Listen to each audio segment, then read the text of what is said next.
So, ladies and gentlemen, you're not going to believe what I'm going to talk about here. This is like the craziest thing in the world. Uh, this gentleman's name is William Goodge. He was born in 1994, which makes you what, 32? 32 just turned. How's that for my math? In Bedfordshire, England. And he's a British ultra endurance athlete and content creator. You know, I don't read most of this, I just kind of go off the cuff. But I got to read this. He lost his mother, Mandy, to non-Hodgkin's lymphoma in 2018. She was 53. He took up running to cope with grief, and he has since turned that pain into a series of extraordinary feats, each one a fundraiser for cancer research in her memory. Okay, he's a former model. That's why I don't like him. Professional rugby player, crazy. He defies the typical ultra. He's as comfortable at Paris Fashion Week. You ever been there? I have a few times, yeah.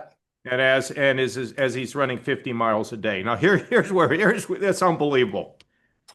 His resume includes running the length of Britain, 48 marathons in 30 days across England, crossing the United States, LA to New York City in 55 days.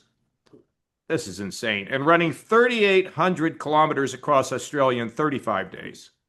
His current project, Mission America, aims to run a full marathon in all 50 states in just 20 days, averaging 2 to 3 marathons per day with near constant travel by private plane and RV between the states. He said, pain can be power, pain can be fuel. Losing my mom gives me every reason to keep fighting. All right, Goosh. My wife said she ran 3 marathons in 62 years. Yeah. Amazing. Congratulations to her. Right. That's power. Yeah, no. So how how are you doing this, first of all? I mean, is this real or is this some sort of a fantasy? No, it's definitely real. Obviously, the biggest part of it outside of the physical feat is logistics. That's why we're very blessed to be partnering with Goodwin on this, to provide the planes, to provide the RV, to provide all the logistics of where we need to be, when we need to be, because if I was trying to figure that out myself, it would be more like 50 marathons in probably 45 days. So I'm very blessed on that front. The physical thing for me is the thing looking forward to. And as you spoke about my run across Australia, I was averaging over 2.5 marathons a day. I was averaging 69 miles a day on that. So I feel somewhat comfortable with the distances per day. It's more the travel in between, very, very long days. And then obviously just trying to keep backing it up and keeping on schedule because we're hoping to finish at the New York City Marathon, which will be the only official marathon race that I'll be doing, but an incredible way to finish. All right. I mean, Goose, just like a million questions, right, that everybody has. Let me see if I can ask any of the ones that they're thinking. Do you get hurt? Yes. Okay, well, tell us about how do you get hurt and what do you do about it? Well, obviously, the amount of abuse you're putting your body through is on another level. But it's very interesting and something I've definitely learned that the more you push your body, the more it falls in line with what you're doing. Usually, the first thing to fail in any physical feat or even business or any goal you're going for is the mind will stop before your body does. So it's a very interesting thing that if you keep hammering it, the body learns to recover or move in a different way so you can keep moving forward. And there's one question that I ask myself that is super simple when times are getting tough and I'm obviously in a lot of pain is can I take another step? It's a very simple question. It's just asking for one step, but the answer is always yes. You can always keep moving forwards. Well, aren't there some injuries that you just can't take one more step to deal with? Yeah, maybe if I broke a leg or something, but that hasn't What happened about a yet. hamstring or something like that? Or, I no? mean, they get super tight. I've ruptured ligaments in my ankles when I ran the length of the UK. But I'm shuffling. I'm basically going at a super fast walk when I was doing that. And maybe I'm lucky. Maybe I've got the angel of my mother with me while I'm doing these things, but nothing has derailed me enough to yet quit. Um, do you eat along the way? A lot, yeah. I'm burning 8 to 9,000 calories a day, which makes it an eating competition in its own right. I can probably consume around 6 to 7 if I'm really pushing. So even that is a big consideration. But obviously, from the list of things I've done, we've formulated something that works well for us. And I will also have a crew with me. It's not me out in a backpack just running around on my own. So they're a huge part of what I do, and they So they give ensure you food along the way. You're eating as you're running, correct? exactly. Yeah, I usually see them every 6 to 7 miles on these cross-country adventures. So I'll go out. I'll be out for about an hour and a half. I'll get into a stop. They'll be at the side of a road in an RV. They'll give me some food. I'll usually walk with it and consume it, and obviously re-up on my I have like a high carb mix because that's a big thing for getting calories in. From what I'm drinking, I'm getting 2,500 calories a day in.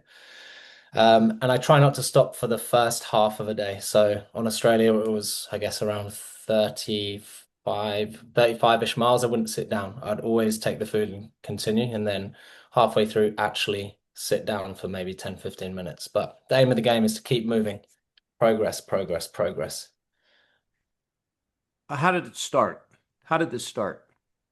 It started because, as you mentioned, I lost my mum to cancer, Right, and I had right. to retire from rugby at that point because I had a history of concussions. And interestingly enough, 8 months before she passed, so one of my first ever run. You might think as a professional athlete, like running is part of what you do, but I was so team goal orientated that running for me was a punishment. If you had a bad game, if you spoke back to a coach, they'd make you go and do laps of a field. So off season, I prefer to be playing tennis or soccer or basically anything that was competitive. Whereas running for me just seemed like kind of a waste of time. But as I said, 8 months before I was in LA, I was at Santa Monica Beach and I woke up with jet lag at like 4 a.m. I didn't really know what to do. So I thought if I was ever going to enjoy a run, it might be that morning. I left the hotel and just started running north towards Malibu on the old boardwalk. It was the wooden slats at the time, not the concrete or tarmac they have now. And I was like, I'll run until the sun comes up. And so I was running and then the sun came up and then I was like, oh, this is actually all right. So I kept running until basically the end of the boardwalk where it becomes a Pacific highway, so you can't go any further. And then the only way to get back was to run back. And on the way back, I had what would be now considered runner's high. It was the first time I'd done a long run. I think it worked out to around 9 miles, which was the furthest I'd run in one go. I felt amazing, got back, my energy was crazy. And then the sticking point for me and what I have looked back on and understand why running became a thing for me was my mum called me because she'd been to see her doctor and she told me the news that she was in remission. So if I had to pinpoint the happiest moment of my life, it was that moment there because at that point she'd beaten cancer. I always had absolute faith that she was going to beat it. And obviously 8 months after that, she sadly passed away. And I was in those runs initially, and even the challenges, I was trying to get back to that point of happiness that I had in California in the summer of 2017. So that's how I figured it out of why I run. So, Goose, you really just really love your mother, huh? Talk Yeah, about she that. was. Yeah, I mean, she it was. sounds like it's he was an inspiration. I mean, we all, love our moms, right? But this is tell us your love for your mom, what it was about. Well, first and foremost, if I had really good news or if I had really terrible news, she was always the first person that I would go to either celebrate or obviously ask for a helping hand. But she was the core of the family. She initiated any family plans, Christmases, birthdays. Her way of giving love was by doing things for other people. So anyone walks through the door, cup of tea. She baked cakes. Do you want a slice of cake? She was the happiest when she was, providing for other people. And from friends, family, everyone had so much love for her because she was that kind of person, was always very giving. She had a vintage tea shop in the local town where she raised money for cancer charities throughout her time. She was a nurse in her profession before that, so she was just like the ultimate caregiver. Like I say, the center of the family, and she'd have done anything for me. She was fiercely protective. That was the only time you'd see her kind of maybe get angry when she was trying to protect her boys. So Yeah, as far as a mother goes, I feel I'm super, super lucky that I had her for the 23 years I did. It was cut short, but everything I do now, like you say, is to shine a light on her. She raised me alongside my father, and yeah, they're the ones that have made me into the human I am. Goose, Goose, you remember when we were together the first time, and I kept probing you as to what, do you remember that? Yeah, I do remember it. Yeah, what do you remember from Columbus? that? What tell me about that. What did you remember from? Remember I kept digging down trying to get you to tell me Yes. Well, what you were trying to figure out why I would ever do yeah. something like this, and you were trying to get, like you say, pinpoint a reasoning behind it. So hopefully the story can go far, far and wide. And when I initially have conversations with people, I don't like to lead with that kind of stuff immediately. I feel like I don't want to have to sell it from the off. Do you know what I mean? When someone probes a little bit or the conversation goes on deeper, I'm very open to it because for me, it's the power I hold. It's also, again, showing off my mum and giving love and hopefully, getting people interested and on board with the journey I'm on, which can also have like the bigger effect for everyone dealing with cancer around the world. So yeah, I remember you you were probing well. I enjoyed it because it Well, doesn't I usually just I happen that way. just was hoping that it contributed to the sense that you can now, and you just explained it. You didn't need me, I know that, but to just kind of put it in words. And Mm, so when people hear this, and we're going to talk about these more about these phenomenal feats, but there's a reason behind it. There's a superpower behind it that yeah. is that you're explaining very well.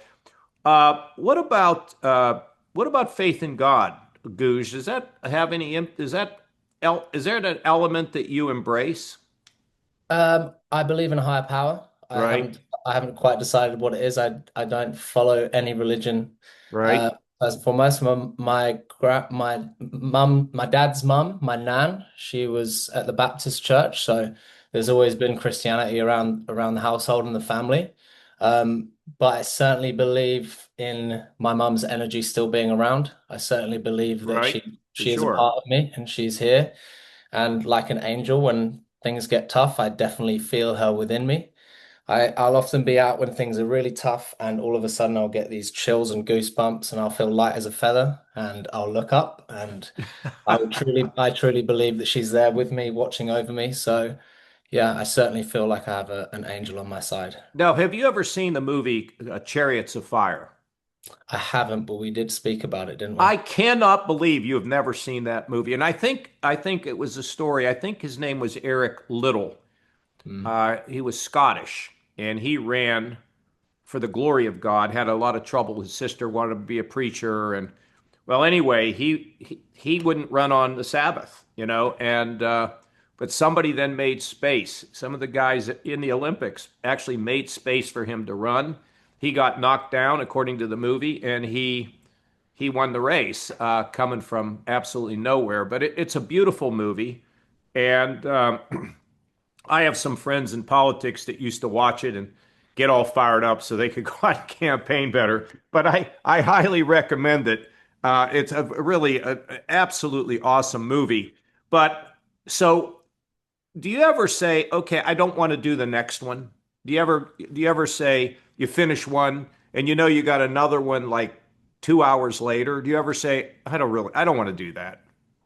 of course, it goes through my head, but Oh, it does? I have Okay. I have a prison mentality in these things whereby the only way to get out of this prison or this hell is to finish.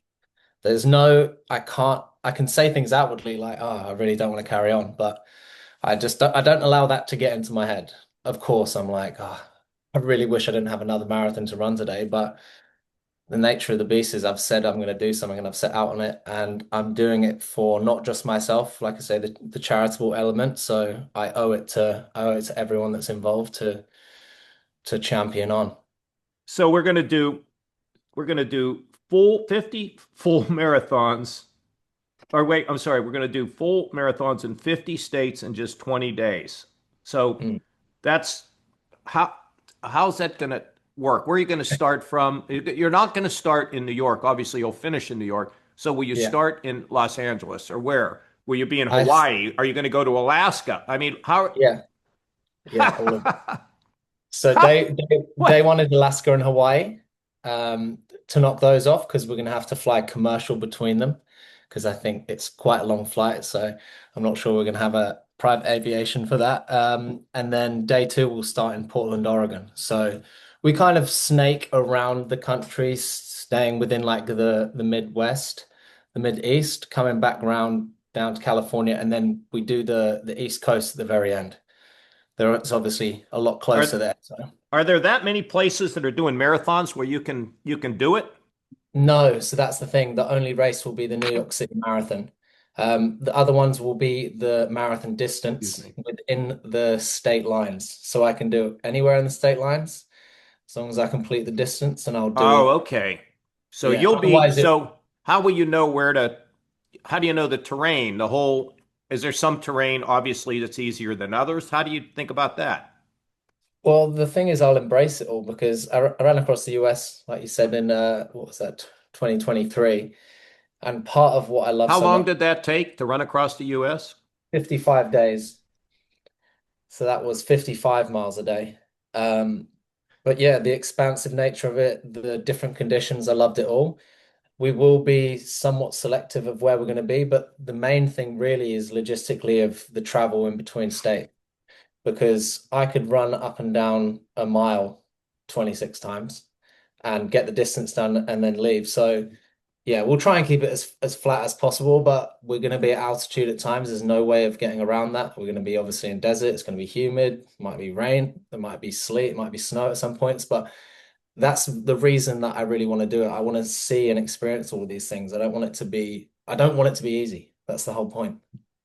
Will people gather to watch you? I mean, in your experience as you ran across America, when you ran across Australia, Yeah. do people come out? Do they know? How do they find out where you're going to be? They do. So what we're working with now is I'm actually going to the Goodwin office next week. So we're hopefully locking in exactly where we're going to be when. And what we're doing is a Mission America Run Club. So the beauty of these things is people are so interested to be involved in one way or another. They'll And come it's out and very run with you, right? exactly, people can come and run with me. It's very difficult when I'm in the middle of Australia and I'm literally not, the closest city is 1,000 miles west. It's very difficult for people to come and find me. So with this one, we're going to open up. It might be the first 3 miles or the last 3 miles of every single state. People can come up and join, take photos, be part of the challenge. And we're also giving people an opportunity to fundraise with me. So they can come up with their own challenge across the 20 days, maybe do 50 miles in 20 days. And it will all be going towards the same pot for Stand Up to Cancer, which is amazing for me. Like I say, it's a great opportunity to meet people out there that want to run with me, and also that we can really make it spread wide and far. Are you making a documentary while you're doing this? Yeah, it will all be filmed. We usually will do like a YouTube video every week to keep people up to date. Obviously, there's Instagram and TikTok, and those things will go out daily. So yeah, the whole thing's we're even filming from now, so we're getting Um, them along the way. so I have a friend. Her name is Meredith Kessler. She won Ironman Australia 3 times, and she She's lives in serious though. Ohio. So Yeah, I think she would be one of these people that would want to run with you would and love help that. you. I'm gonna let her know all about that. Um, when are you going to be finished? I finish When on is November 1st.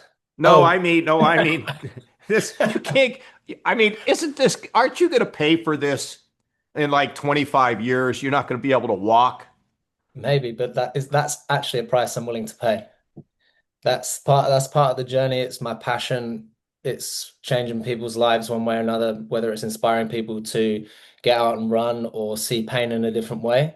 Like I'm willing to give my body for this mission and this journey. So yeah, whatever happens, happens. So when do you think you're going to say mission completed? And I don't mean when you finish, because you're going to be thinking about doing something else, right? Yeah, I w won't think about anything else until I'm finished, but you never know. But for me, what I want to do, I've set up my own business now where I do like sports glasses and sportswear's coming out.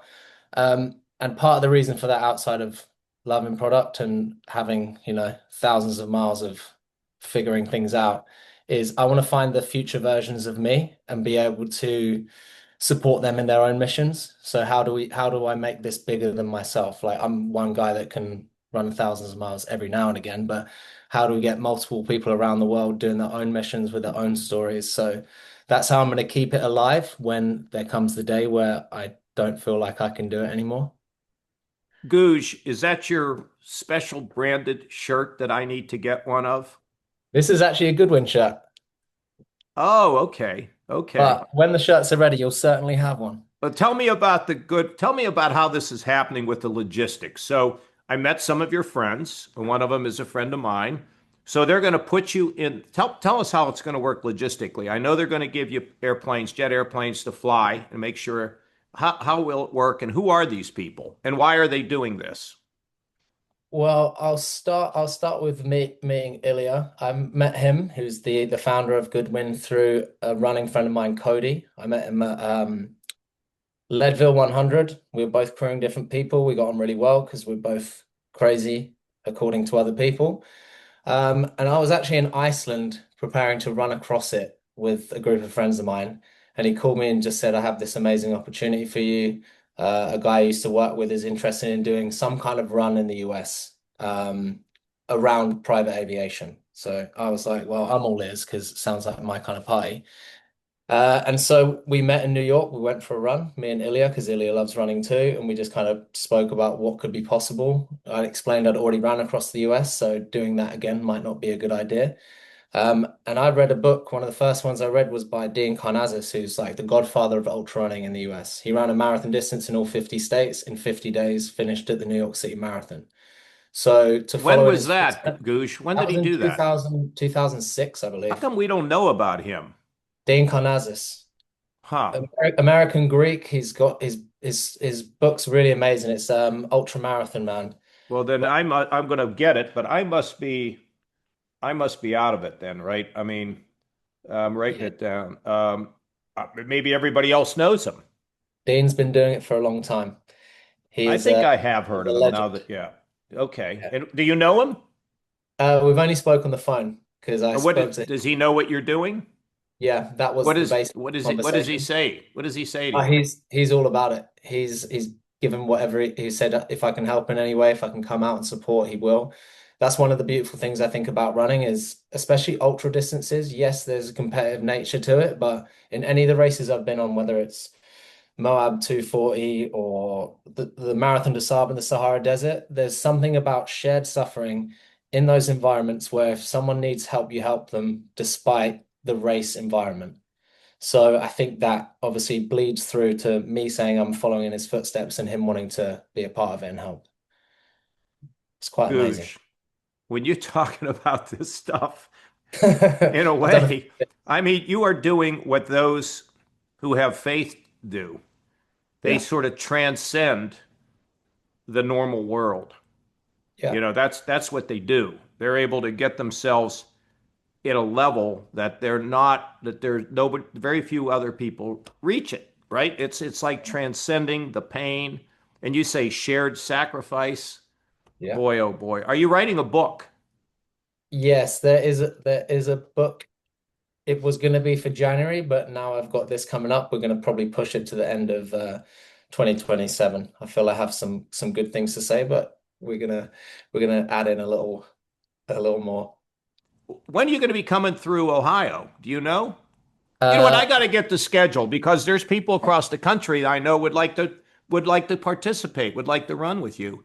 So we'll well, get your schedule and we'll follow you. superb. And it's just amazing. And Thank you. what do you think? So you're going to try to start your own business. You're going to try to sell the things that are necessary if you want to be a marathoner or a half marathoner or just a casual person that wants to go out for a run.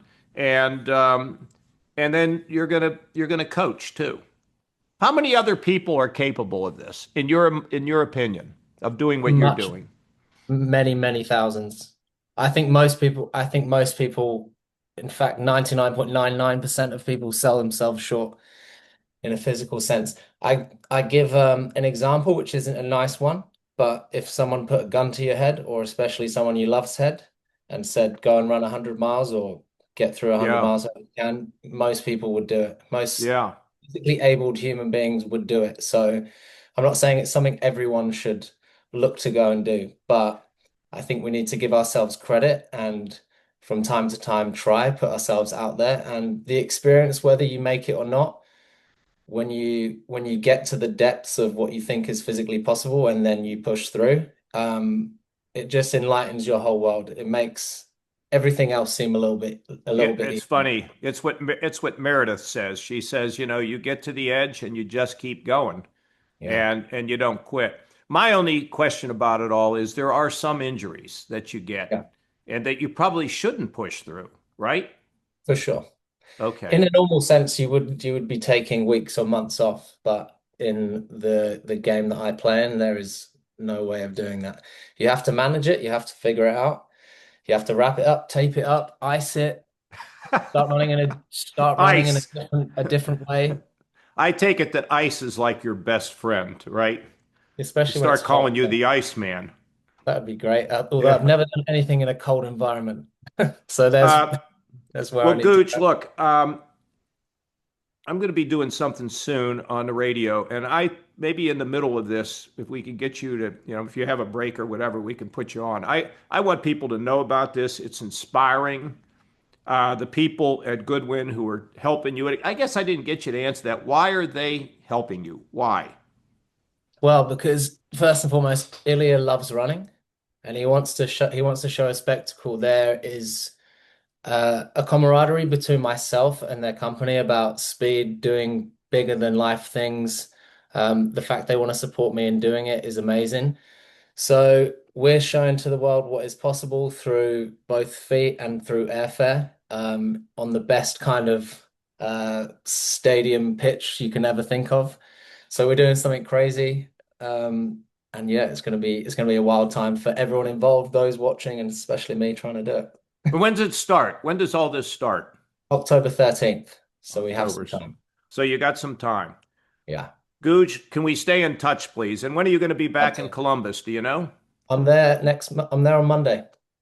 Oh, Monday, how? Monday and Tuesday. That's when we're doing the Okay. big planning meeting, so we can get you that schedule. Yeah, okay. And it'd be great to spend some more time together. And Yeah. what about your modeling career? Is it possible you'll continue that? Well, I've kind of put that on the back burner since I've turned 30 forward slash my late Yeah, you're 20s. getting too darn old to, yeah, Exactly.